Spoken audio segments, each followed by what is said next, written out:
آج کی ویلاگ میں ہم اختلاف کے اسباب پہ تھوڑی سی بات کریں گے، اور یہ 2 یا 3 حصوں پر مشتمل ہوگا۔ پہلے حصے میں ہم عام اختلاف کے جو اسباب ہے اس پہ بات کریں گے، یعنی ایک تو آپ کسی دائرہ فکر میں یا کسی متن کو رہتے ہوئے جو آپ اس کی تعبیر اور تشریح میں جو اختلاف واقع ہوتا ہے، ایک تو اس کے اسباب، اور دوسرے وہ اسباب یعنی اختلاف کے عام اسباب پہ ہم بات کریں گے۔ تو آج ہم اس سے بات کریں گے۔ میں اس بات پہ مسلسل یہ بات ہم کرتے ہوئے آ رہے ہیں کہ اختلاف فکر و نظر جو ہے یہ نہ کوئی معیوب چیز ہے،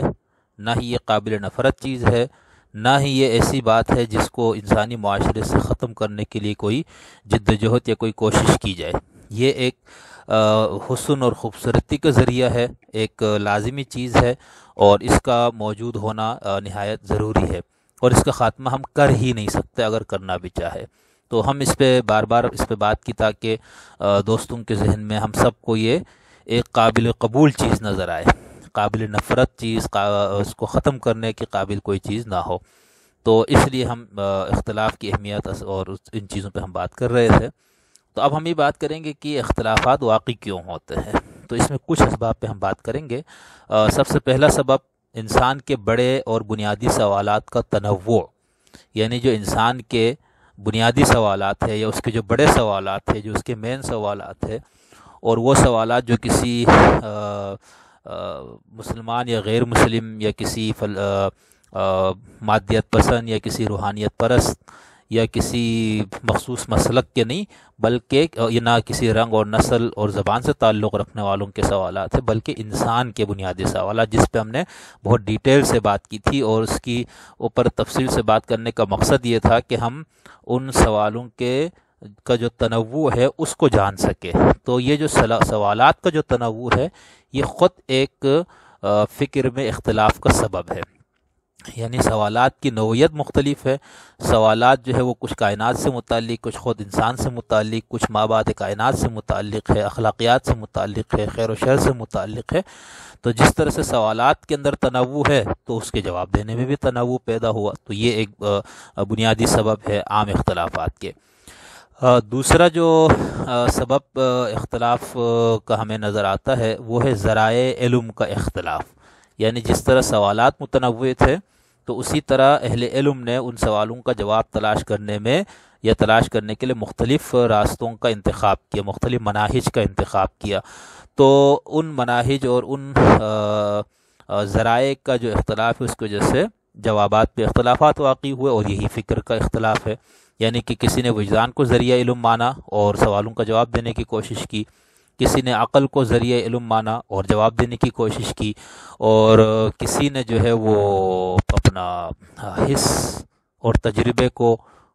ذریعہ مانا اور اس کی جواب دینے کی کوشش کی۔ اور پھر ایسا بھی ہوا کہ جس ذریعہ علم کو مان لیا اور اس نے یہ کوشش کی کہ اسی ذریعہ علم سے سارے جوابات مل جائے، وہی اور الہام کو جن لوگوں نے ذریعہ مانا تو انہوں نے اسی حساب سے جوابات دیے۔ تو یہ جو ذرائع علم کا اختلاف ہے اس کی وجہ سے اختلافات واقع ہوئے۔ پھر ہم نے گزشتہ ایک ویڈیو میں اس پہ بات کی تھی کہ کیا ایک ہی ذریعہ علم کو اگر ہم مان لیں تو اس سے اختلافات کا خاتمہ ہو سکتا، تو ایسا بھی نہیں، ٹھیک ہے۔ اس پہ ہم نے ڈیٹیل سے بات کی۔ آگے ہم جب مسلمانوں میں اختلاف کے اسباب پہ بات کریں گے تو اس میں مزید تھوڑی سی گفتگو ہوگی۔ تو ایک ہی ذریعہ علم کو ماننے کے باوجود بھی اختلافات واقع ہوئے۔ اسی طرح ایک اور سبب جو ہمیں اختلاف فکر و نظر کے اسباب پہ ہم نظر جب ڈالتے ہیں تو جو کہ بنیادی سبب ہے وہ ہے انسان کی ذہن یا طبیعت کی بناوٹ، یعنی انسانی ذہن کی بناوٹ جس انداز سے ہے یہ اس کا یا اس کی طبیعت جس انداز کی ہے یہ اس کا لازمی تقاضا ہے کہ جوابات میں تنوع ہو، فکر کے اندر اختلاف ہو، یعنی جس طرح سے انسان کو بنایا گیا۔ انسان حیوانات کی طرح محض جبلتوں کا اسیر نہیں ہے، اس کے پاس عقل و فکر جیسی ایک عظیم نعمت و صلاحیت بھی موجود ہے، اور اس کے ساتھ ساتھ جو ہے یہ اختیار اور ارادے کے بھی مالک ہے۔ ٹھیک ہے، جو جبر کے قائل ہیں ہم اس پہ کبھی بات کر لیں گے، لیکن عام طور پر یہ بات تو تسلیم کی جاتی ہے۔ تو اس اختیار اور ارادے کی وجہ سے بھی فکر کے اندر جو ہے وہ اختلافات واقع ہوا ہے، ٹھیک ہے۔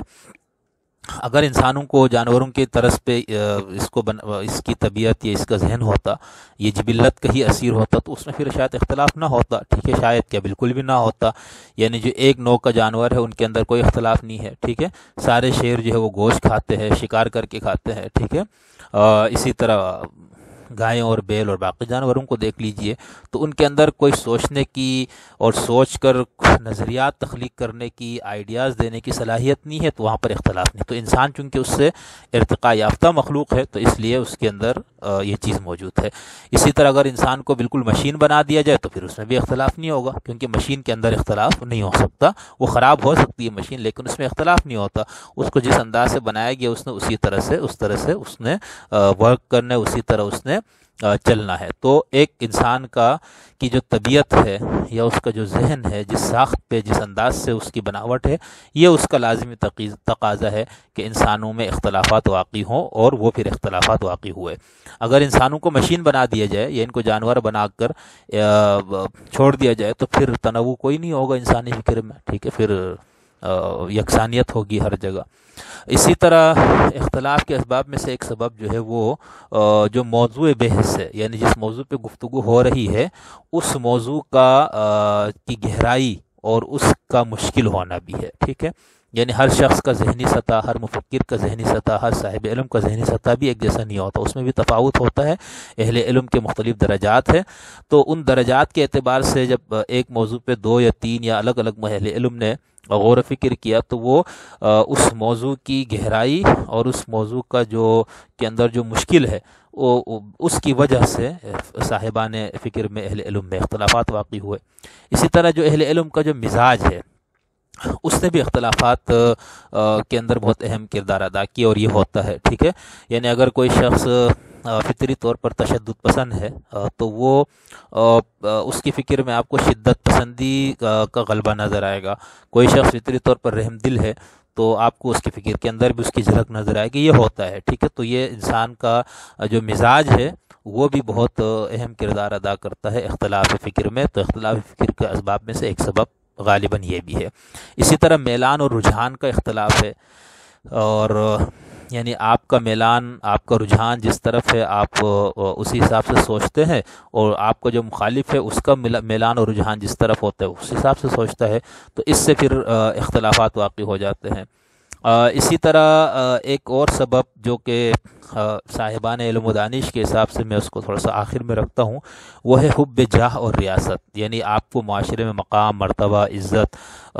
یہ چیزیں حاصل ہو، تو آپ اپنے اس مقام، مرتبہ اور عزت کے حصول کے لیے یا اس کو برقرار رکھنے کے لیے آپ خواہ مخواہ یعنی اختلاف کرتے ہیں۔ یعنی جس پہ ہم نے گزشتہ ایک ویلوگ میں بات کی تھی کہ جس کو قرآن مجید نے بغین یا شقاق وغیرہ کے الفاظ سے تعبیر کیا گیا ہے، ضد کی وجہ سے اختلاف کرنا۔ تو یہ ضد بازی جو ہے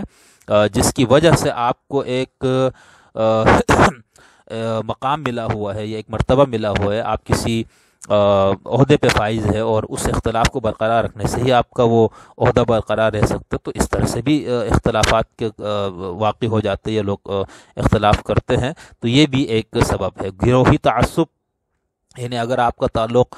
کسی مخصوص فکر سے، مخصوص گروہ سے ہے، اور اس کے اندر آپ جو ہے وہ سچائی آپ کے لیے اہم نہیں ہے، تو پھر اس کے اندر آپ جو ہے وہ اپنے اس گروہی تعصب کی وجہ سے اپنے گروہ کی سچائی کو ثابت کرنے کے لیے آپ باقیوں سے اختلاف کریں گے۔ اچھا، اس کے اندر نیک نیتی بھی ہوتی ہے، ٹھیک ہے، ضروری نہیں ہے کہ آپ بدنیتی سے انسان یہ کام کرے، انسان نیک نیتی سے بھی، یعنی ہمارے یہاں بہت سارے اہل علم ہے،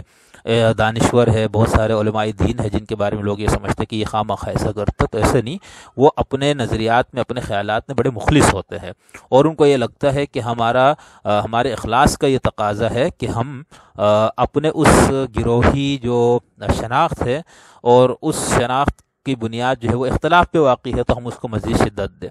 تو یہ چند اسباب ہے جس کو ہم کہہ سکتے ہیں کہ یہ اختلاف کے عام اسباب ہے۔ اگلی ویڈیو پہ ہم یہ بات کریں گے کہ خود مسلمانوں میں جو اختلافات واقع ہوئے اس کے کیا موٹے موٹے اور بنیادی اسباب تھے۔